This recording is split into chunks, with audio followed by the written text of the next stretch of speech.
Alright, so we have a real breakfast this morning. Sausage, eggs, coffee, toast, muffins in my new Father's Day apron.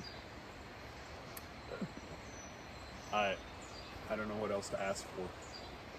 I have it all. You should explain your finger.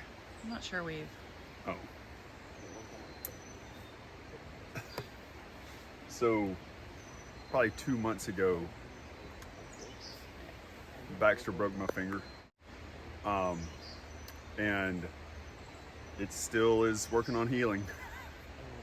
I left the first finger brace I had at the very end. So, North Star brought me another one.